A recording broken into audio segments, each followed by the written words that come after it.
What's up, jobbers, and welcome to the latest edition of the Jobber Knocker podcast. As always, is Nestlemania alongside for the ride of the man that would always win a mask versus mask match, JC. Yeah, I'd be pretty good about ripping shit off people's faces.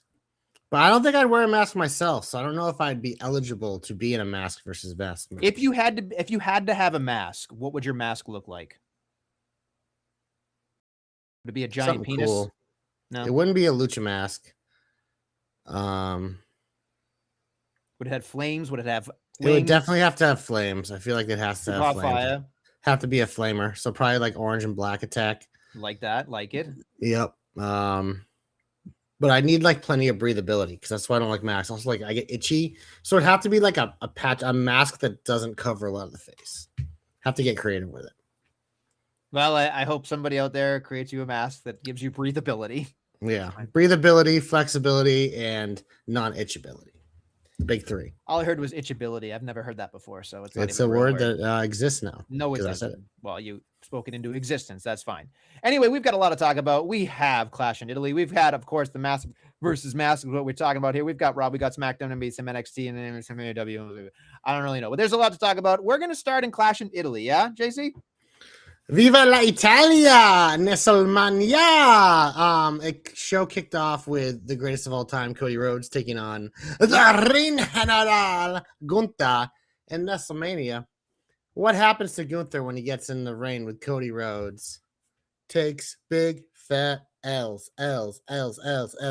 Everybody. I mean, the minute we knew this was kicking off the show, when they announced it would be part of the first hour on ESPN, I don't think I picked Cody, but I probably should have, because then they could do the little bullshit finish they had. So you did pick Cody, by the way. Okay, I did. So I must have been smart enough on Tuesday to realize that it was going first and that would happen because you can't end the show with a finish like that. So that's how you do it. It protects Gunther, I guess, a little bit. And they'll probably rematch, I would assume, at some point, if not right away. We'll find out on Friday, but yeah, I know this was a fun match. It was a good match. Finishes like that definitely take some air out of the room, but I thought it was a solid way to start the show. So, first off, you didn't call him Goaty Rhodes. Faux pas on your part. I call him the greatest of all time. Yeah, no, but Goaty Rhodes just sounds funnier and cooler. But I will say this much. I'm curious your thoughts on this because it transpired through my brain when I was watching. Two things. I guess they're the same thing, but in a different way. So I guess I'm curious your thoughts on it. And anybody else in the chat. The way that finished, like you said, it was obviously not a favorable finish. I feel like they do that a lot to Cody in terms of like the kind of did win, but like kind of chicanery with the referee bullshit. And also Gunther like beat Goldberg, AJ Styles, and John Cena. And it felt like when Brock beat The Undertaker, like there was that like momentum, but in the reverse here where he just keeps fucking losing and taking L's. So it was it's his first L since I think he like lost a title. Okay. Well, it feels more like he's because he hasn't lost a match in a while because he's been on this run. But it's that's why I thought it was interesting when they originally booked it. I'm like, oh, Gunther will win, but obviously I still have a feeling he might still win. But it's tough because I don't know, because I don't think it kind of killed Gunther's momentum because it was a good match. And the thing with Cody is the top guy. Gunther's really only like legitimate losses besides like the Sammy and Jay's were to Cody. 2 years ago, I believe, at the Saudi event where they had that battle of the champions, which now it'll be Cody versus Roman. But yeah, it's one of those things. I want to see what they do on Friday. If they make me like they pull me back in, because obviously these two in the ring, it's greatness. So I have no problem seeing it again, but I need the story to make sense. And then it'll be just a blip, I think, on Gunther's momentum radar if they can pull that off. But as we've seen since WrestleMania, their consistency has been mediocre. They're going to go consistent. But yeah. So it doesn't really hurt either person is what you're saying. I don't think so. I think it was just one of those, like, it's a checkpoint on the feud. Okay. That's fine. It was something that came up. I will say we can talk about it later or we can talk about it now. The interaction with Cody Rhodes in the post-game show about all the other people that he had to interact with, but I find it interesting. The way that they parlay the entire thing. Moving on to the next one in Clash in Italy. Rhea Ripley defeats Jade Cargill, 16 minutes 57 seconds, excuse me. More of the same. We knew this was going to happen. It is what it is. I didn't think it was as good as their WrestleMania match. And yeah, the chicanery, it's like, if you're gonna do it like that, just I honestly thought they were gonna flip the titles and we're gonna be like hot potato in this ship, but Jade's now Queen of the Ring, so it appears she'll be getting away from Rhea for a bit, but I don't know, man. This was what it was. Jade Cargill to me is like we've talked about it. I'll sizzle no steak. She clearly deserves to be on television. She's clearly good at what she does, but there's something about it that just screams like there's an immaturity there. I don't know. When I'm watching her, it just doesn't seem like she's not a lifer, and she was put on so fast. She never really had to like do it, but it's just like she is, like you said, that larger than life character. So most of the time, her in-ring work, I find myself not caring. Now, I do agree with Joe. I didn't need 16, whatever this was with that. Like, didn't need to be a lot. No, they're trying to prove a point. And like Jade is definitely like working, because you see her working moveset of like, we saw her do a Blue Thunder Bomb. I wonder who's been helping her with training a little bit. Like, so I don't think it's a lack of trying. I think it's just one of those, like, I don't care most of the time because her character is so larger than life that I can overlook a mediocre match, because I see a lot of mediocre matches every week with people who aren't interesting. So, yeah, I give her a little more leash, but it would be nice if since she's in the main event scene so much, that she would be a little better, but I don't know. It is what it is. I'm curious what they do with both these women next. I personally don't care if she's on my television anymore. I don't. I mean, there's a couple. Yeah, I see. I'd rather have her on my TV than almost everyone on the roster. So okay, well, we disagree there. That's fine. Yeah. I don't really have a problem because she can talk and she's interesting. That's fine. Next up, Brock Lesnar defeats Obafemi in an ass-kicking contest, 6 minutes 21 seconds. It was fast, but there were 7 F5s. Dude, this match, I was like, oh my god, they're gonna let Brock beat him. What, he hit like 5 right off the bat or something? But fucking Oba just powering out of everything. And the minute I saw that Kimura going, I'm like, well, that's how they're gonna do it. Oba's gonna pick him up at the end of the match. He's not gonna be able to do it, and Brock's gonna take advantage. And that's how they did it.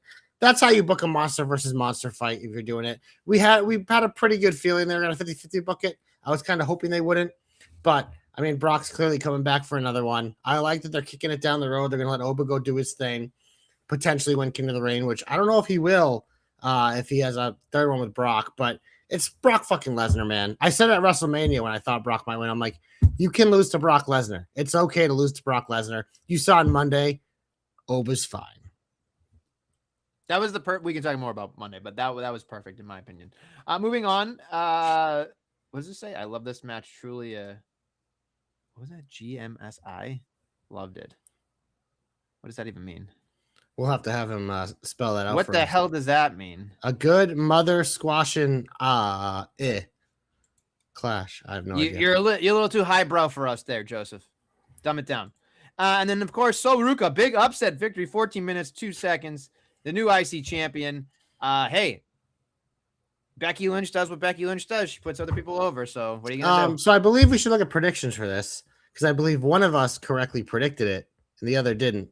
That is true. Yes. So yes, you also picked Oba and I picked Brock, so we're tied. Yeah, well, this was the one that was more important because it was for a title, and it's typical WWE where you debut someone, she doesn't win a match, but her first win is for the championship. But yeah, I mean, Soul should be the champion. Becky as champion, like it felt like it was a transition thing. I'm sure they're gonna do a rematch because both these women are in Queen of the Ring and probably gonna cost each other. So we have one more, but yeah, I want to see what Soul can do with this, because Soul was someone in NXT. It's like she's ready to fucking take the show by storm, and then she get injured on the main roster. They're not wasting any time with her, so I want to see how she does. Yeah, look, I mean, the Soul Snatcher is going to be fun. I mean, it's one of those like RKO feelings that when you watch it, you're just in awe that she can even pull that off. Again, people seem to love her. She seems pretty likable for the most part. So I think Becky Lynch does a great job being a heel, and that's what she needs to do. So I think it's great. Moving on. Roman Reigns in Tribal Combat defeats Jacob Fatu, 27 minutes, 12 seconds, and 45 of it was probably entrances. So, hey, we expected this. Do you know what my biggest issue with this match was? Please indulge me. What are the rules of Tribal Combat? No disqualification. Right? It's a street fight. Yeah. I didn't have enough of that. Mm. It wasn't violent enough. It started to. It just wasn't. I don't know. It was this being a rematch and everything. It was hard to get into, but I was like, this should still be really fun because Jacob's a psycho and Roman's gonna want to make him look good. But I'm just watching this and I'm like, well, I know Roman's gonna win. Violence, it wasn't really violent enough for me. And then I was thinking, I was like, so Jacob debuted as Solo's lapdog, had to fight his way out of that, got free just to be Roman's lapdog again. But I will say, the best part of this match happened after the match because when I went to Solo in the crowd, him just fucking snickering at everyone. Just like, that's why I fucking love Solo. Like, he doesn't even have to say anything. He has like, he might have the best like facials in the company of like anyone. It's just like the way he can just tell a story instantly. But the look that he had looking at Jacob just fucking killed me because you knew it, just like, ha, you dumb motherfucker. Now you're his bitch after you were my bitch. Should have stayed with me. I'll treat you better. I'm not going to make you get on your knees. So that was the best part to me. But like, I mean, we'll talk about Monday. We get to Monday, but it's just like, we've already been complaining about the Usos being lapdogs. Now we got Jacob Fatu, who's better than both of them combined as a lapdog. So I think you know where we're going with that. Mm-hmm. Danny says, I don't get why tribal combat has to end in the ring. That's a good point. I mean, they were battling with the popcorn stand. It should end with the other person like giving up. Like it should essentially be like an I quit match. Yes. Like, because you're literally being like, yeah, it's because when the whole point of tribal combat is when someone challenges the chief, it's usually a fight to the death.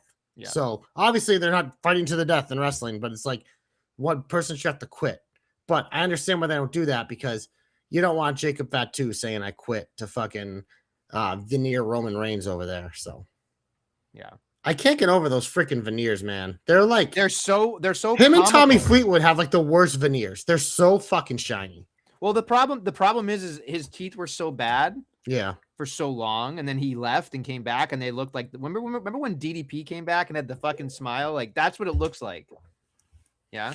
So you already have War Games. Stop it, Joe. It's not even November. Let me have my summer before we talk about War Games. The problem is they fired half the MFTs, so they gotta hire some more Samoans. JC said it was the Vision versus the Bloodline, so we'll see how that goes. Ugh. Right? I think that's what you said. Nah, Bloodline, bro. We've already done that. Dude, it's better than the Vision versus the Bloodline. By the way, yeah, no, actually, it probably will be the Vision versus the Bloodline. Okay, well, except for the Vision doesn't have any members left, so it probably can't be in the Bloodline or heels. So I don't know what the fuck they're gonna do. It's probably be Judgment Day versus the Vision because the Judgment Day never dies. Jesus. Overall, how do you feel about this PLE? It was fine. The crowd was awesome, as all the crowds are. They're in the greatest country in the world. So no cap. Yeah, I mean, it was a good show. I thought it was great at the beginning. It was great in the middle, the ending, like whatever. But I thought it was a solid show. All right, moving on. I guess we can get into the shine. Always in the shine, as we say. I'm just gonna start off the fucking show. It's the name of the fucking title. I'm just gonna say this right here. No hyperbolic. I don't care what happens the rest of the year. This is the match of the year. I don't give a flying. It wasn't better than Oba Brock one. Fuck off. This match, folks, had everything. And I'm even going as far in the knockers. The Undertaker is going to win Best Promoter. You can't decide that in June, bro. Bro, come on. Okay, now let me ask you a question, Adam, because I did already add him, by the way. Who the fuck is Adam, a while ago? How much AAA have you watched besides this one show? I've watched a couple of shows and I've enjoyed them. So you're ready to announce him Booker of the Year by watching a couple shows. Listen, let me say this much. That right there, Hyper Billy, was the best to me, beginning, middle, and end. I don't think there was a better presentation. Honestly, and my friend Atlee Green wrote this in a tweet somewhere when the fucking pinfall happened. That is a pop that you hope for as a wrestler. And you may never get it. And when I got it, I like teared up a little bit. And I was like, the juxtaposition of how silly this entire thing started as to where it like cultivated to is fucking insane to me. It's absolutely fucking insane. The match was amazing. I was entertained the whole way through.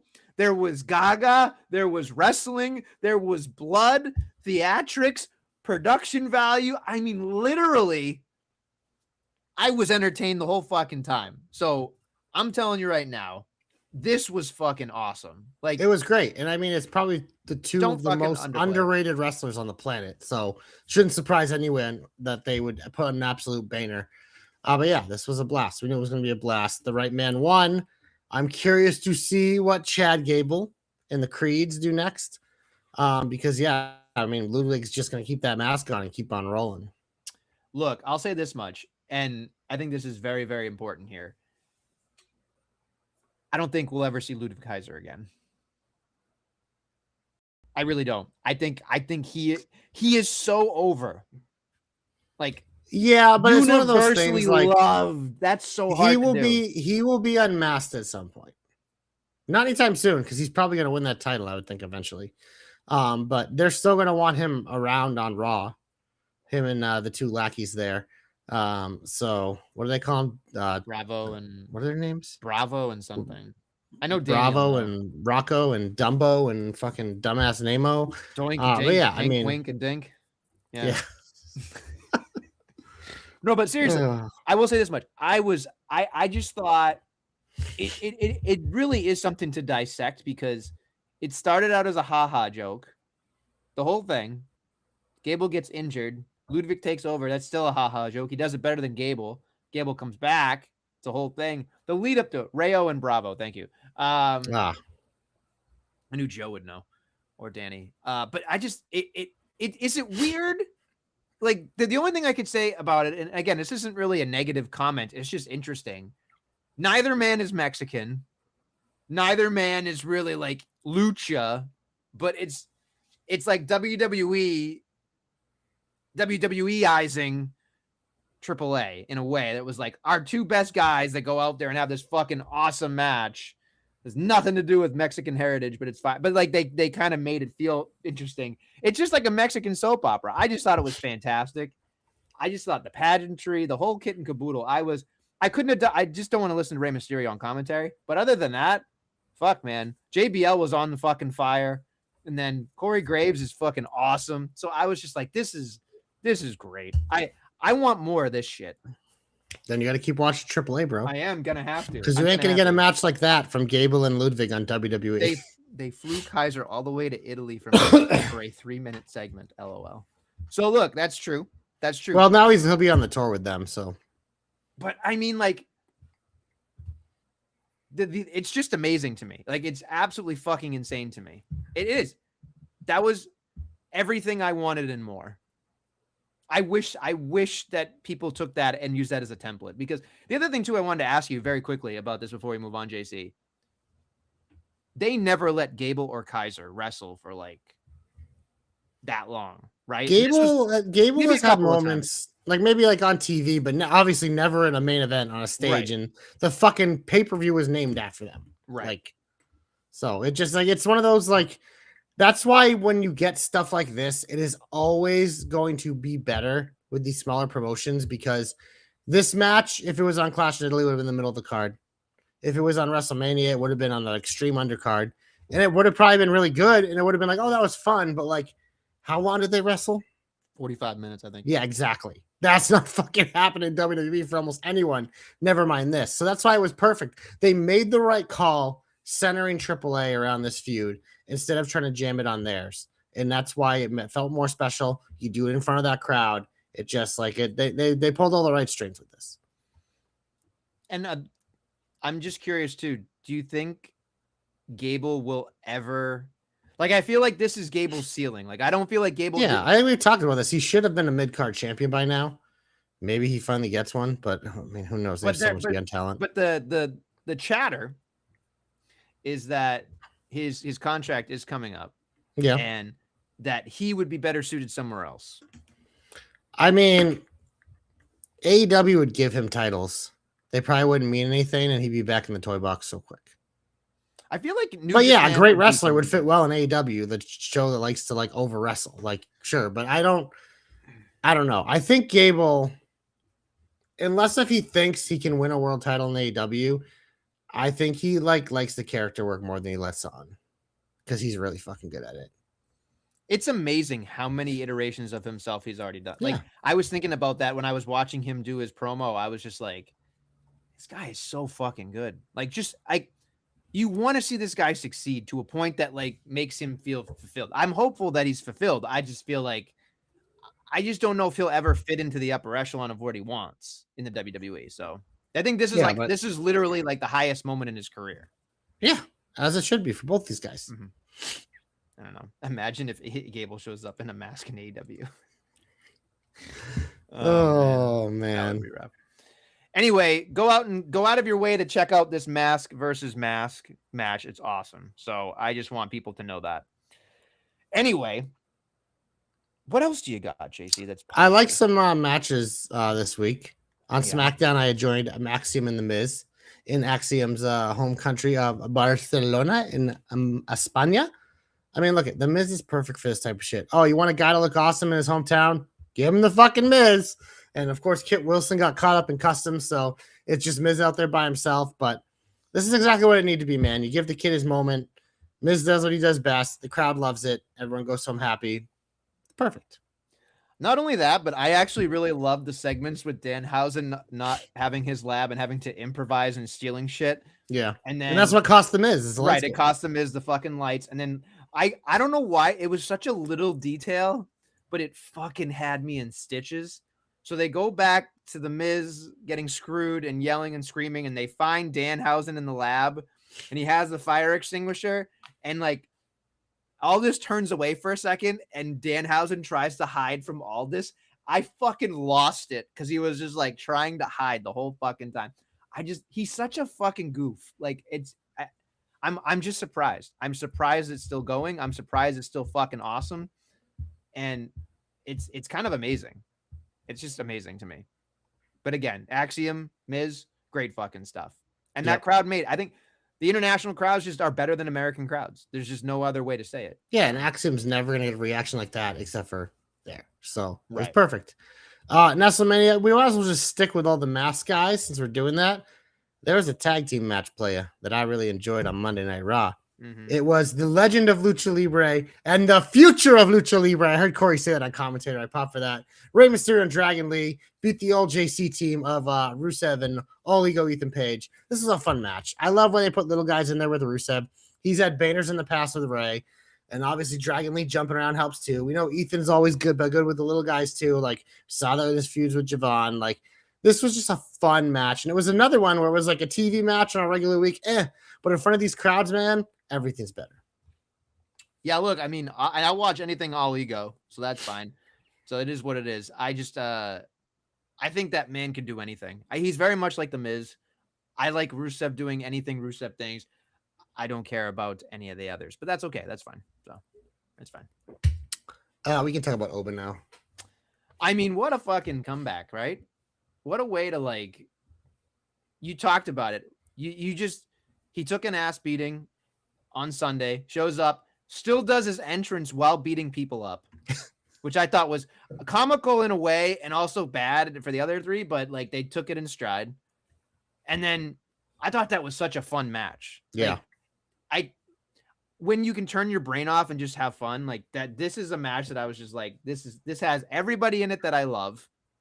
There's nothing bad about it. 4 completely different styles of wrestling. It was a beautiful thing. It was the perfect guys to have in there with Oba. Everyone got their shine in, and it just worked. So there he did, and he got a pretty good promo afterwards, talking about, I took an ass beating, and now this is what happens, and I'll see you down the road. 1 + 1 isn't over. I'll see you down the road, kind of thing. That's great. As you talked about, kicking the can down the road. I am curious. I feel like, do you hotshot Oba to win King of the Ring to get the SummerSlam to face Reigns and then make that the fucking coronation? Do you want to do the brackets right now? Sure. Little bracketology. Well, you can do the whole thing right now. Yeah, Okay. why not? Okay. So Oba beats Penta, Solo, and Carmelo. Mm-hmm. He will be facing the winners of Dominic Mysterio, Braun Breaker, Trick Williams, and Damian Priest. This one right here feels like anybody could win except Priest. See, I could see them fucking having Priest win. But Really? it's like it's Oba, so they're probably gonna give him a heel. I mean, Oba Braun, like I don't think they wait. I don't think they waste that. No, I think Dom's gonna win. because he can throw Dom around like a pizza. Dom will find a way to sneak and win. Like Braun will be dominating him, and Priest will be beaten up. Trick will like slither his way out, and then like Dom will just slither in and just pin someone. It just like it feels like that. And then you get the one-on-one match with him and Oba, and Dom's a perfect guy for Oba to work with. So I'm gonna go with Dom. That's a good pick. I feel like Trick Williams might sneak in there too, but How do you book Oba versus Trick though? Huh? How do you book Oba and Trick? I mean, you have Trick have a nice little outing, but he's going to get squashed. That'd be my thought. Yeah, honestly, I wouldn't do it. It's a fatal 4-way easy way. He doesn't have to factor in. So yeah, I don't know. You know what I just noticed? Sami Zayn isn't on these, so they can keep using that as a storyline. Yeah, that's true. On the other side of the bracket, though, did you see the other bracket? Yeah, we got, I believe, next week on Raw, it is this one. It is Seth Rollins, Javon Evans, Tonga, and Ricky Sanks. I mean, that just screams Seth Rollins. That's the easiest pick on the board because, you can't push young talent. You got to push Seth Rollins. Woof. Yeah, I agree with you. I think the next one, though, is anybody. The next one's a heavyweight one because you have Jey Uso and LA Knight, who they love fucking giving wins to. You have Royce Keys, Royce Keys Oba Femi final. Like, that would be me-tastic. And then Finn Balor, who's on a little run right now. So from picking Seth, they could do. I mean, those are 4 baby faces, so it's interesting. I feel like I would love to see Royce win it, but again, I think he's an easy guy to cancel out somehow. It feels like they'll do LA Knight because then they can do LA Knight Rollins for the 1,000th time, which we all want to see. I feel like Jey Uso is a slimy pick though. Like I mean, the fact that Roman said the thing about like there's 2 ends to the table, I was just like, here we go. Yeah, that's what we want. Having Jey go after Cody. Yeah, no, I'm sarcasm clearly, but but that'll be a fun match too. I think we'll have a good time with it, but it is bizarre. So. And I think I'm looking at an Oba Seth Rollins final. Do you think that Brock Lesnar would fly all the way to Saudi Arabia just to destroy Oba Femi? Yep, and Seth Rollins to win King of the Ring and challenge Roman Reigns in the main event of SummerSlam. Okay. Because then you could look at the card. Would be Roman Seth, Cody Gunther, Oba Brock. There's your big 3. And then we can do the women's bracket in a minute if you want. Depending who comes out of there, you obviously have challengers for Rhea and Liv. So, okay, let's go to the women's bracket. Women's bracket. Io already advanced. She beat Roxanne, Julia, and Lash. Some of my heat this week. Julia should have won in her home country, in front of people she grew up with. Shame on you, WWE. Just for Io, they should have changed the brackets. Advanced Julia. But Io moves on. She'll be facing the winner of Bayley, Raquel Rodriguez, JC Jane, and Kiana James. That feels like an easy JC Jane win. Yep, absolutely. So that's one side of the bracket. And then the other side of the bracket, we have a heavyweight region with Liv Morgan, Becky Lynch, Alexa Bliss, and poor Chelsea Green. I feel like it's Liv or Becky here. My hope is that there's a screw job here. In some weird way, Chelsea Green makes it to a fucking match. I want to see it. That would be great. I'm going to go with Liv, but not super confident. It's her or Becky, though, I think. I think Becky's winning the whole damn thing, so I'm going to pick Becky. Yeah. Next up, we have Sol Ruka, Lara Valkyria, Jade Cargill, and Charlotte Flair. I think Jade and Charlotte are probably good picks to cancel each other out because they appear to be having those 2 fights. So I think Sol and Becky are going to be costing each other. So I'm going to actually pick Lyra here to sneak through and take on Liv in the next round. See, I'm gonna go Becky and Sol Ruka so they can continue doing it because Valkyria wants to face the Intercontinental title. So I feel like she's gonna be out of there. And you say the two cancel each other out. So that would be my thought. But I don't know. We'll see what happens. Well, for me, because I have Liv coming out of that side, and I have Io beating JC Jane, and I have an Io Liv final, and I have Io winning and challenging Rhea Ripley at SummerSlam. Okay. That's fine. Okay. Who does Becky challenge since you have her winning? I feel like Becky Rhea personally, but I know we've seen I just both with the two current champions. That's why I don't see Becky because it's just like honestly, the biggest wild card for me would be let's hotshot JC Jane. Let's have her win the whole fucking thing. I mean, I'd be all for that. I don't see her getting by Io. I feel like Io's in that final. I don't know. I just feel like SmackDown's built around, Fatal Influence a lot. So I feel like sooner or later they got to pull the trigger on JC Jane to make it something. Otherwise, you're just a random faction of bums. So, not necessarily a bad thing, but it's just emphasis on the bums. So yeah, there you go. I'm curious to see what happens in the King of the Ring and the Queen of the Ring, but it is what it is. Anything else that was super exciting that you want to talk about? Oh wow, you got a heat. Let's go, baby. Well, I was just saying, I think we're there. Okay. But my biggest heat of the week does not come from WWE. What? I'm gonna go over to AEW because I watch Collision. Because I'm like, yo, let's see what they do with MJF. You know, we're coming off this Darby bullshit. We did a little hot potato. They gotta have something good lined up for MJF. Nope. We got the best AEW has to offer their world champion in the single men's division is Mark Briscoe and Roosh, two of the biggest fucking bums in the company that couldn't scream low mid card more than anyone else. I don't know what it is. They always like to have Roosh go after MJF. MJF must just like the dude, but that dude is so fucking boring and mid. Like, good fucking God. Get him out of here. And then Mark Briscoe, like, what are we doing? I know he beat MJF, but it's just like, bleh.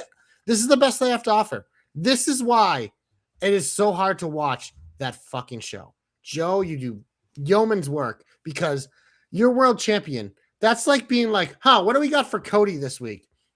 Let's scroll down. We got Apollo Crews and Titus O'Neil. That's what we're working with. Wow. All Those right. are the first two names that popped in my head. Neither of them are on the roster anymore, so there you go. Yeah, I don't think so. Joe says Roosh is solid. F Briscoe though. Look. Yeah, I mean Roosh is solid in the mid card, not in the fucking main event against the best guy in your company. Like, come on, Joe. When they say like Kevin, is it Kevin Knight? Is that his name? Yeah. They're like, oh, he's a future world champion. Maybe he's young. Excuse me? How old is he? He could be. I don't give it a crap. I'd rather have them push him than freaking Roosh. Kevin Knight's 29 years old. Bandito might be a world champion. Get the fuck out. Yeah, Bandito was a world champion in the minor league show. He ain't gonna be it in the main show. No, that's what they're saying, and I'm like, what? Who's saying that? Virgins? MJF said that. Yeah, well, MJF just likes to fucking.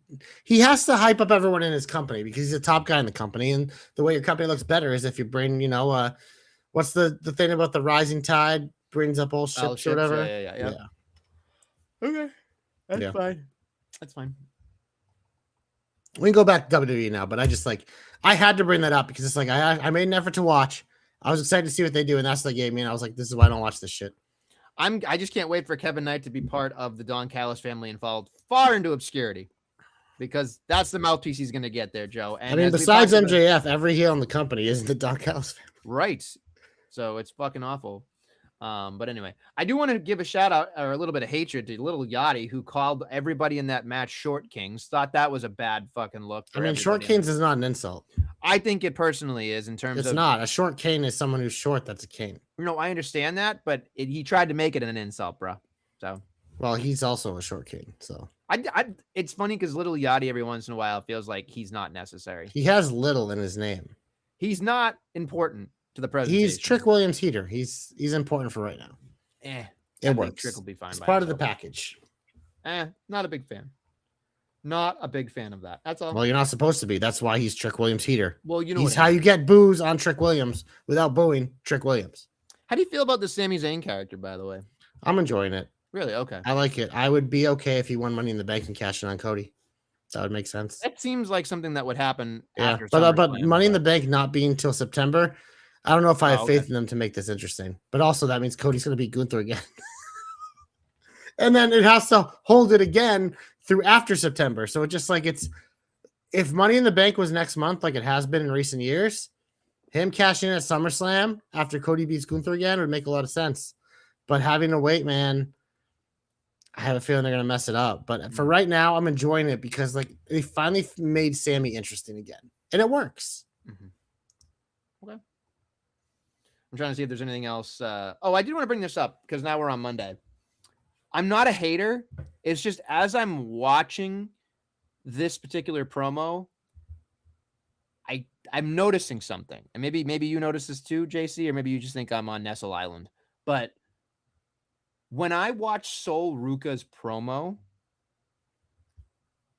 there is a hint of like super annoying in there. Like inauthentic, feels very much like she could be a tremendous heel someday.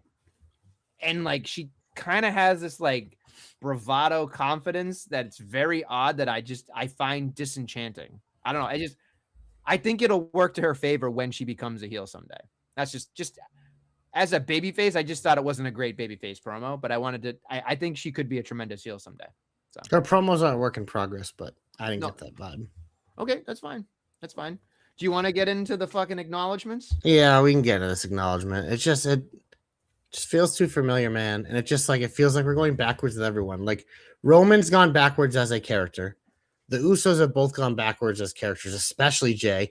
And now Jacob, who you've been building and building, has gone back. And like you can argue, like, oh, but he's gonna be there, and it's gonna be like when he breaks out, he's gonna be an even bigger star. Yeah, only if he beats Roman for the title. Do we think Jacob Fatu is gonna be the one to take the title off Roman? I don't. So I don't know. I don't know, man. I'm pretty disenchanted with this, and I don't know. I don't see the vision. Like a lot of things on Raw, I don't see the vision because they normally don't come to fruition. Can I just also make a suggestion here that what I'm noticing, at least it could be just happenstance. I don't think it is. What I'm watching is essentially the bloodline is merging the Jey Uso story from the beginning of the bloodline and taking the greatest hits and now having Jey Uso have an issue with Jacob like they did with Sammy so that Jacob has to win over Jey again. It feels like we're literally picking the best pieces of the first part and then re-engineering them to continue them in a whole new ball game. And when I'm watching it, I'm just like, I don't care. I really just don't care. And I'm not just saying that to be a prick. I just feel like we've seen it. We've seen all of your best stuff. And personally, as I'm watching this new bloodline or whatever you want to talk about. The same bloodline? Yeah, like it just feels like a panic. Like we don't know what to do with Roman Reigns. We'll give him a championship. We'll have him rebuild it again. Obviously, when he's talking shit, that's at his best. He did a great job talking shit throughout the match and afterwards, like QB1, that, like, I thought that was great. They had a fucking interaction backstage. I still think, that there's more to be had here, but I just feel like they could do better. And yeah, it's not good. I don't think they know how to like book Roman Reigns, and Roman Reigns doesn't know how to change. Like, so they're just like, I know people like to make fun of Solo's bloodline and call him the Timu bloodline. Well, this is the Timu storyline of the bloodline. It's just like, it don't hit the same. And it's like, Roman's going to go out there and be over. So they know it doesn't matter. But it just, for me, it's just like, CM Punk's reign was good. I think we're going to look back on that reign and it's going to really age well. Like, I think he did a great job for an old man who could barely fucking wrestle. I thought he had a great reign. And you would think like, oh yeah, you want a guy like Roman Reigns to follow that because he's Roman Reigns. But so far, it's just like, and now it's like we might be drenched with him and Seth. It's just like, someone fucking shoot me. I can't. Like, this is just. You know who should go to AEW is Seth Rollins. That's never gonna happen. I know, because he's Triple H's son. That was what WWE, whatever it was this week. And Seth's like, he's like my second dad, and I hope someday that there's a little Seth Rollins that I can be the Triple H for. I was like, we know, Seth. We know you like his nipples and you suck all the milk out of them. Wow, that's a visual. Yeah, I don't know. Raw just keeps finding ways to make me not care. Okay. All right. We got Maxine, don't touch me, Otis. I'm going to be friends with Austin Theory. That was a fucking great But segment. she said be patient with her. So do you think, and also the other note from this segment was someone's clearly going to get beaten up and taken out of Queen of the Reign and Maxine's going to replace them. That's the vibe I got. And that's why I think they're having her hang out with Austin Theory, trying to make her like a bad girl a little bit. But I don't know. She clearly has a plan. So maybe that's her plan to get into higher profile spots. But take out Lyra? It'll be something like that. Just taking out someone.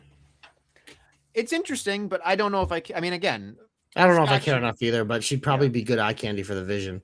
but more than likely she'll get hurt when she joins the Vision because that's what happens to everyone in the Vision. Not named Austin Theory. He's the last man standing. Apparently, people are saying Braun Breaker was walking around with a limp, so that's fun. Well, don't worry. He's in a fucking tag team now. So yeah. Let it kill his momentum. He let Seth beat him, and now he's in a tag team. Great. I will say the matchup that they had, Rollins and it was a great match. Yeah. And I knew Seth was going to win, but it's just like, that's why I didn't care. Because it's just like, the end game of this feud should have been Braun coming out on top. But obviously the way it is, like Seth is the babyface. The babyface has to get the comeuppance so we can all move on. So I'm grateful for that. But it's just like, is Braun better off from this feud? Absolutely not. Unfortunately, I know we have a lot of Seth lovers, but like, I don't think people always, he's not the same as the other guys. People don't come out better working with him usually. Unfortunately. Yeah, you're probably. If you got some good examples, I'd love to hear them, but I don't. I think from bell to bell, he puts on good matches. Of course, but I just mean, like, I don't think you come out of a feud being like, that guy's better off because that feud with Seth Rollins. Because, like, you can look at it all the time. Like, there are other guys, like, they beat you, but it's like, you still look better coming out of that. Like, we've said that about Becky with many things. Like, it's just like Becky's, the Cody's, the Cena's, like the great, the true great ones. It's like, yeah, these people are coming out shinier working with them. It doesn't how it's happened with Seth. I think Seth takes the assignment really well and does what he's asked to do. Yeah. But I agree with you. There is a difference between he can't make somebody. Yeah. It doesn't mean he's a bad wrestler. I'm not saying that, obviously. He's just like, he's fighting in the top weight class. So I grade him against everyone else in that weight class with him. And that's why, for me, he's always come up short. Joe saying Drew looked better after working with Seth. I don't even remember that, but okay. I mean, they fought so many times since Drew turned. So if he was the first guy when Drew launched this character, I can give you credit for that, but I'd have to go back and look. Yeah. I don't know. But that's an example. That's what I was looking for because I couldn't come up with any. I'm sure there are. It's just. Yeah, I'm sure there has been like minor ones and stuff, but I mean, like this feud with Braun should have been the thing that like it launched Braun into the next thing. Obviously, a lot of things have happened, including his injury and it not happening and this and that. Like, obviously, there's a million extenuating circumstances, but it just like, and I know I agree they had to book it the way they did, but it's just kind of like, it's a shame. It's a shame. Jenny's saying Dom Mysterio. Okay. His dad launched him though originally. I mean, you can make a case, I guess, but yeah, but no, that's another good example. I just don't think. How do I say this? I think Seth Rollins knows how to put a good match together, a very entertaining match together. Yeah. There's no doubt about in the ring he's great, but the problem is he'll always be 1B or the second in command in any situation we've talked about. It's Roman, it's Cody, maybe a Punk, but Seth Rollins is not above any of them. So it just feels like he's doing what he can, but I don't know. Yeah. Want to get hopeful? Glorious. You're my only hope. Would you like to go first? Yes. They've been teasing it a little bit here the last few weeks. A little dissension in the Judgment Day. The faction will never die, but we do like kicking out members. And Roxy, it appears that her time is up. Her time is now. But it got me thinking. It's like, look it. Roxy's one of the best wrestlers on the planet. She had that longer injury more recently, so kind of slowed her momentum, and then she filled in for Liv here, like whatever. But like when they first launched her onto the main roster, it was like, oh, she's in Elimination Chamber, she's in this, she's in that, because they realized like, oh, this girl is the future. And Liv's the champion right now. Her and Liv obviously have great chemistry. I think she's probably learning a lot from Liv character-wise. I think Roxanne should be the one to beat Liv eventually. I think that's what it is, and I think that's what we're going to lead for. I don't know when it'll happen, because I can see Liv having this for a while. I don't know if you can drag this storyline all the way out to WrestleMania since you're already teasing the dissension, but it's one of those things like maybe Roxy gets some money in the bank and the plan is to have her cash in on Rhea, and then one night she just gets mad and cashes in on Liv. It's a very simple storyline. It works. It's a good way to get Roxanne that title. It's a good way to have someone turn babyface with a Money in the Bank moment. So that's what I would do personally, because obviously, like Royal Rumble and stuff would be perfect, but that's so far away. So Money in the Bank, a September timeline makes a lot more sense. Then you could play around for another month or two before you have her do it. So That's my hope. It's pretty simple. Roxanne should be the one to take that strap off Liv. Hashtag JC knows. Hashtag JC's hopes come true. Hashtag. There it is. Yeah. I was thinking about this for a second while you were talking, and I'm talking myself into this because, again, hope is something that we hope for. It doesn't necessarily mean it's going to happen. When I was looking at that men's bracket, I feel like Oba was probably going to win, or there's Seth Rollins. But the more I looked at the bracket, I say, Oba could really do something with it. But man, I think after watching Breaker not do something fun on Monday, like, he was a good match, I feel like there's nothing better for a bounce back to have Braun Breaker win King of the Ring. Like, I feel like, and the reason I love this is because you can relaunch him, you can get him the momentum to August. You can rebuild Braun Breaker because, like you said, they kind of, like, I wouldn't say character assassination. That seems pretty strong, but they have definitely dropped the ball. Yeah. And so I was thinking about it, I'm like, King of the Ring used to be the fucking launching pad, and like, they haven't really, like, stayed true to that. They've been picking, like, more established characters winning the Queen and King of the Ring most of the time. But every once in a while they pick somebody and they launch them. And that was what, like, I used to love about these tournaments was like, oh, like, my guy or girl is going to get this and get the opportunity. So I feel like I could be talked into either way, a Roman versus Braun, which I feel like they're not going to blow, but a Breaker versus Cody Rhodes is very enticing to me. Both of those work for me. You know what I mean? And I feel like, I just feel like there's a lot of moving parts here that can totally work. But when I look at Braun Breaker, I feel like having him be the King of the Ring would really help him in this moment, especially where you said, like, you know, not only like 3 minutes ago, they've really, like, they've made him feel he's a tag team guy now with Austin fucking Theory. Yeah, it's less than, and it's less than. So I feel like this to me would be a great scoop up here if you can, you know, bring it to the end zone. So I think that'd be fun. So that's I think it works because then he can play around with those tag titles until we get to SummerSlam because you have a little gap. So it can work, but I don't know. I don't have faith. And then he'll probably get hurt again because the Vision's cursed. We need Danhausen to reverse that curse. Free the Vision, Danhausen. Can I ask you a question? Would you ever in your life say that Danhausen should hold a championship in WWE? I'm just curious. He would be the perfect 24/7 champion. Right, he would be, but that's gone. I mean, I could see him being a tag team champion. I mean, they don't fucking care about those titles anyway. So, like, you could put him with the El Torito, Minihausen. Like, you don't see him winning singles title, probably not. Unless if they have 1,000 titles like AEW does, but they didn't even give him one. So I don't think he needs it. Clearly, man's making money over fists. So no, he's a segment guy. That's all you need him to be.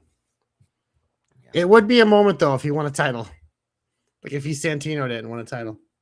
Well, Santino was he was a wrestler. And he debuted and won the title, so they treated him like a good deal. He also had that. Was it Elimination Chamber where he eliminated everyone?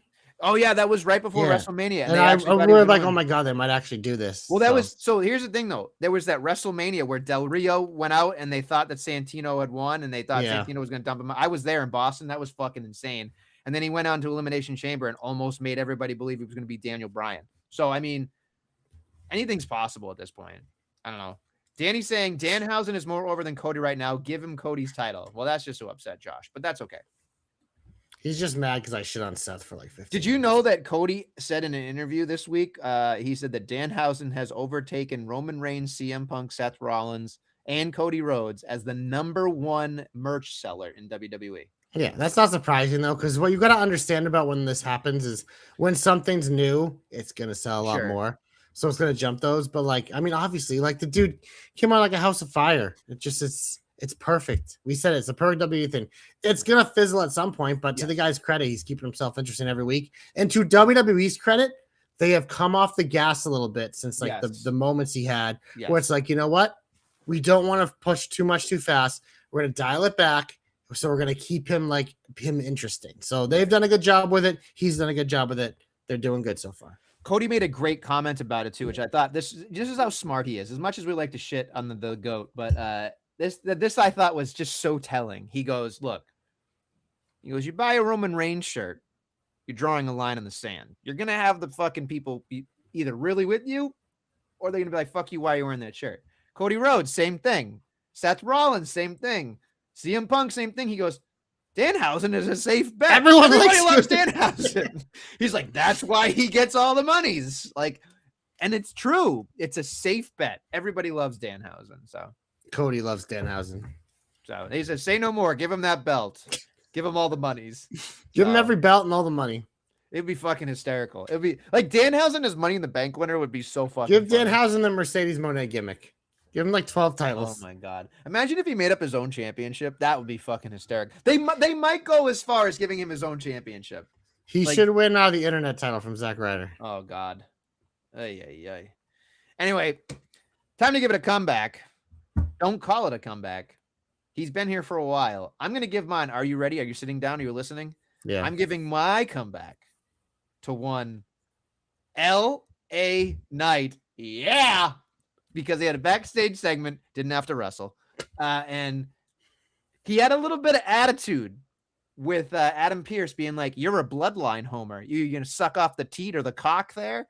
And you're just giving him, he's like, oh, you're making personal field trips over to Roman Reigns' office. And I was just like, this is great. Like him having a conspiracy theory, him being pissed off at the bloodline. I think what really tipped the scales for me is I'm so not fascinated with Roman Reigns that the fact that someone else is calling him out on it and the whole thing, I was just like, yes, this is what I want. So kudos to LA Knight. You piqued my attention. I won't give a shit about the match if it ever happens, but man, I thought it was a great segment. And I think I want more of this from LA Knight. Wow. Yeah. Oh yeah. I like that you had to take a shot at him though before you gave him the comeback, so you couldn't give him full credit. Wouldn't be me, baby. That's what we call it. What was it? Compliment sandwich or a backhanded compliment? Yeah. Joe, I hope you haven't gone to bed yet because I'm going to AEW for my comeback. I'm gonna give it to TJ. They're back as a tag team. Women's tag team wrestling exists more in AEW now at this point.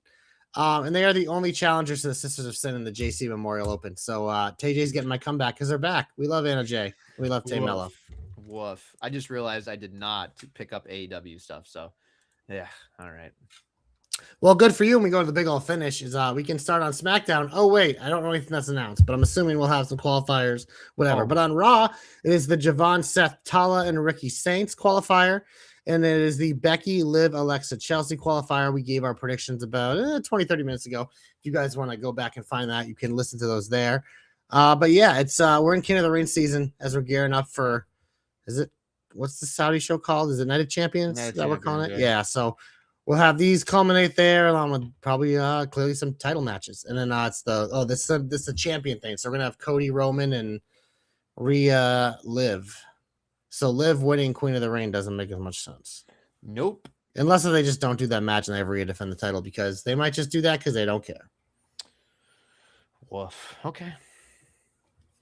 Did I stall enough? Yeah, I found some stuff. Is it amazing?